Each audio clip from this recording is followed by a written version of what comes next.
Has anybody ever been amazed at YouTube? Just what you can find on YouTube? Did you know? Did you know that YouTube is the second largest search engine on the internet? So you have you have Google and YouTube, which are essentially the same thing, are battling it out. And then you have like Yahoo, Bing, AOL, all these guys. They are search engines. That's their purpose, but they don't get as many searches as YouTube does. I needed to fix my car. It wasn't starting, and I went on YouTube and figured out how to put a new starter in my car, and I did it. Dominic learned how to ice skate via YouTube. I told him it couldn't be done, and he proved me wrong. There's just so much stuff you can do on YouTube. One thing I just found out about was something called, hold on, let me say this right. Machinima. He knows. I thought when they said it, I thought somebody was like speaking in tongues on YouTube. I was like, it was like you could like cast a demon. I'm like machinima, and we're like, what is? It was a word, but it's basically they're making movies with video games. Like they're creating movies. I mean, like 2-hour-long movies. I'm like, who has time for that? You got 4 kids. How do you have time? I was like, oh, wait, not everybody has 4 kids. Sometimes I put my life on other people's, and it's like, wow, how do you do that with 4 kids? You don't have any kids. That's how you do it. And so, and I figured out 2 hours of video game movie. And then I discovered something that is pretty cool. I mean, it's not cool to me because I don't really play video games, but if you played video games, how many of you guys play video games? Okay. Check this out. I'm sure all of you gamers know this, but if you didn't know and you want to become a gamer, that you can go on YouTube, and if you have trouble beating a level, somebody who knows how to beat it will go on and show you how to beat this level. And I thought, now that would be pretty cool. Because I can imagine, again, I'm not a gamer, but this is how I imagine your life goes. You're in your room, and you are playing whatever video game it is, and you cannot get past this level. You try, and you try, and you try, and you try. You are getting angry. You are getting frustrated. You are banging your controller on your leg. You're kicking. You're screaming into your pillow. I'm so angry right now. You barricade yourself into your room because you are not leaving until you beat this boss. Your mom's like, hey, Johnny, it's time for dinner. You go to dinner. I will not leave until I am victorious. And then you sit there, and you're in your room, and you're so angry, and you're trying. You have not gone to the bathroom for a week. You are eating the linty pizza from under your bed for nourishment. You are sitting there, and finally, you have given up hope. You are sitting against your bed numbly, wondering, why would anybody create a game that is unbeatable, that is unsurpassable? Why would anybody do this? And all of a sudden, ding, your friend DMs you and says, check out this link. And you go to this link, and all of a sudden you watch this electronic prophet begin to play the same level that you are on, and they are winning, and you are watching them win, and you're like, oh my goodness, and they make it all the way to the end, and they beat the boss, and they win, and they're victorious, and 2 feelings come. The number one feeling is hope. Because it is possible to beat this level. Someone has already done it, which means if they can, then you can. And the other feeling is joyous excitement, because you will be victorious. Just as they were, you will follow this electronic oracle through the game. You will learn their ways. Oh, you may have to respawn a few times, but you will eventually be victorious. And then you will tell the world, I did overcome. Is that how you guys feel? That's just how I imagine it in my head. No? It's not close? Well, then what I imagine in my head is much more exciting than what you guys do. Now here's the thing. Like I said, I'm not a gamer, so I've never experienced that with a video game. However, I've experienced that with life. You ever had that thing with life where you're just like, why would somebody create this thing called life that is unbeatable? It's unsurpassable. Like who can win at this thing? Like every time I feel like I'm winning, I'm not. I thought I was winning, and then this thing beat me down. I thought that I was going to get past this, and then this thing happened. I've never felt it in life because many of you guys, some of you have had parents get divorced, separated. Some of you have had abuses from people that were supposed to love you and protect you. Some of you have been persecuted by people that said that they were your friends, but then when you wanted to live passionately for Jesus, then they decided to turn their back on you and make fun of you. Some of you have gone through having friends betray you, having friends stab you in the back, having friends abandon you. You've gone through not having friends. You thought they were your friend, and then they weren't. Or you have a group of people that are kind of friends, and you've gone through all these different things in life. And sometimes you may just go, the struggle, it's just too hard. I'm just going to sit back. I'm just going to sit back, forget all this. Why try? That starts being the statement, and maybe you actually have a really good life, except for this one area. See, sometimes our lives are really good, but we don't have hope for a specific area. So when people talk to us, we're super positive and we're happy and we're good, but if we bring up this area, then it's, I'll probably have nobody will probably ever care about me. Nobody will probably ever treat me the way I wish they would treat me. And in this area, I don't have any hope. And here's the thing, is that Jesus comes to us and says, listen, you can. And let me show you why. Let me show you why you can live. Let me show you why you don't have to just walk around numb. Let me show you why you don't have to deal with anorexia. Let me show you why you don't have to deal with cutting. Let me show you why you don't have to deal with anxiety. Let me show you why you don't have to walk around feeling lonely all the time. Let me show you why you don't have to walk broken and lonely and hurting. Let me show you why. John 16, verse 33. Jesus said, I have told you all of this, so that you may have peace in me. Here on earth, you will have many trials and sorrows. Now, Jesus isn't being a pessimist. He's like, listen, life's going to be horrible. I'm just throwing that out there. It's going to womp. That's not what he's saying. Because he said, I'm telling you all this stuff so that you can have peace in me. Listen, Jesus said, I'm not going to lie to you. I'm not going to sugarcoat it. Some of you guys walked away from Jesus because you thought that when you chose to follow him, you weren't going to have any more problems. You thought that when you chose to follow him and then all of a sudden your parents started arguing again, that it was going to be not that way. You thought that when you chose to follow him and then your friends started saying, why are you being so outrageous about it? Why are you going after Jesus like that? Why do you lift your hands and worship? Stop. What are you doing? Why are you looking like that? You look like an idiot. What is wrong with you? We thought it was going to be easy, and Jesus comes at it real. He says, listen, on earth, you will have trials, you will have hard times, and you will have sad times. It's going to happen. And then he says, but take heart. What does take heart mean? Take heart is not a violent thing. You're not taking someone else's.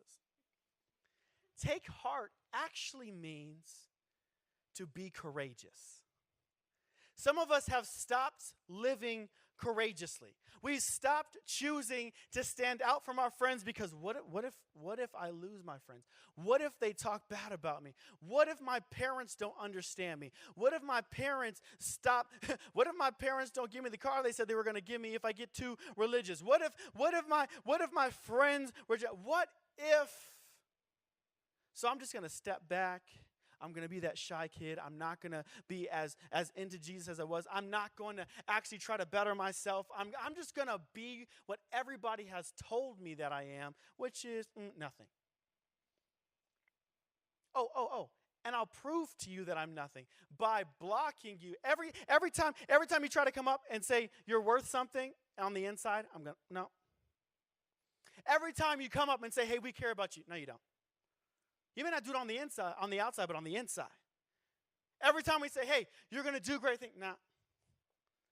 Because I'm afraid that if I step into what you are saying, I will fail again. I will lose again. I cannot be greater than this thing. And Jesus says, live courageously.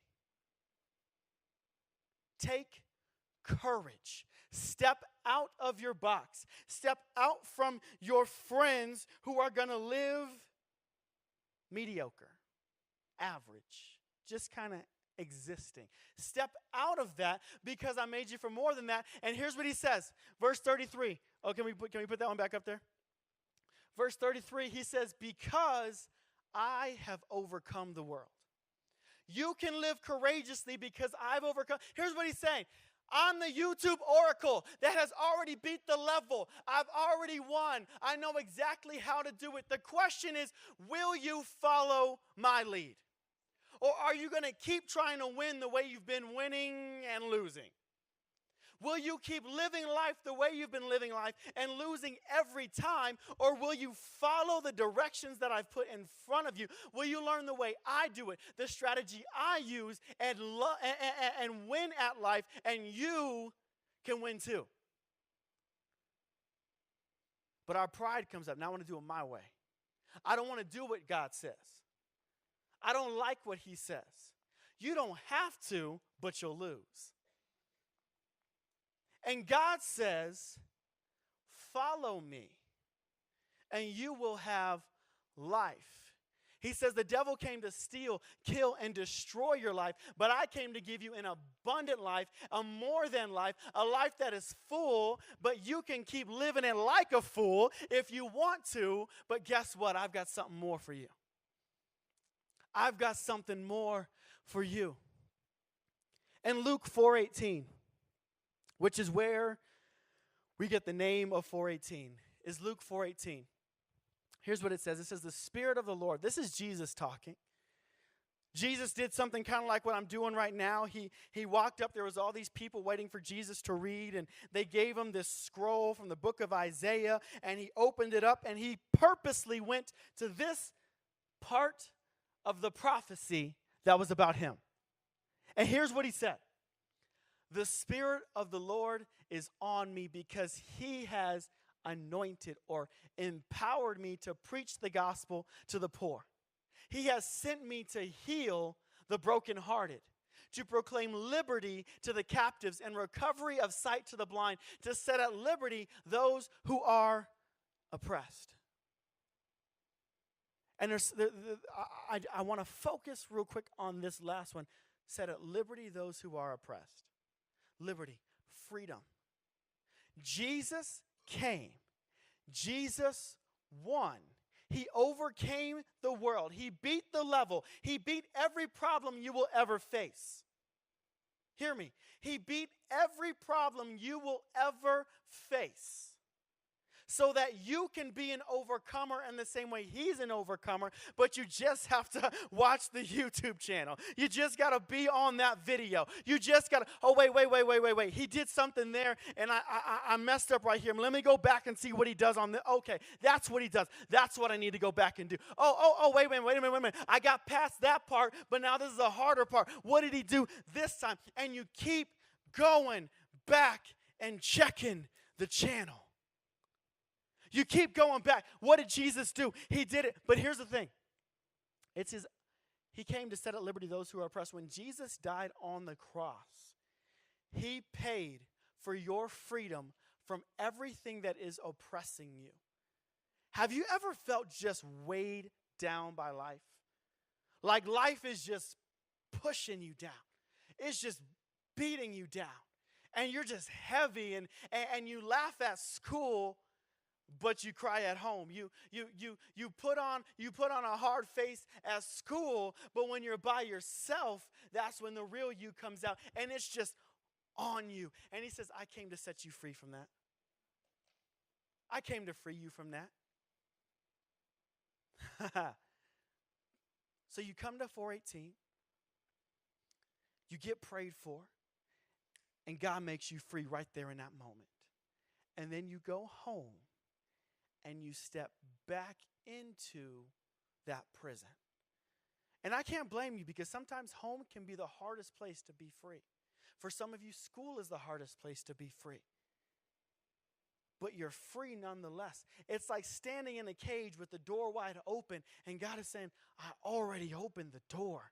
All you got to do is step through and never go back in again. I got this. I freed you. I set you free from that oppression. And tonight, God wants to free you. If you are living free already, you're like I'm walking in freedom. I'm walking in health. I'm emotionally, spiritually healthy. I'm walking in that. Then my question to you would be this: who are you seeking to free? Who are you actively looking for that needs to be freed? Because if you've been freed, then somebody else needs to be freed, and God made it your job. Your job to find them. Your job to bring them to Jesus. Your job to love them until they recognize the love of God in your life. Your job to bring them to the point where they go, wow, I need that. If you're free, who are you freeing? And if you don't feel free, then tonight you will have the opportunity to be free in just a moment right now. Ben, if we could just get something. Here's the thing. Jesus loves you like crazy. And it didn't stop when you became a chronic liar.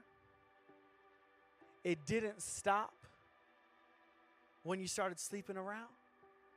It didn't stop when you became prideful and said, look at me, I'm better than those people, and can't believe these people, and wow, can't believe those people, and I'm much better than those people. One day, I was watching somebody across the street, and they were wearing something that I thought was extremely interesting. I was like, wow.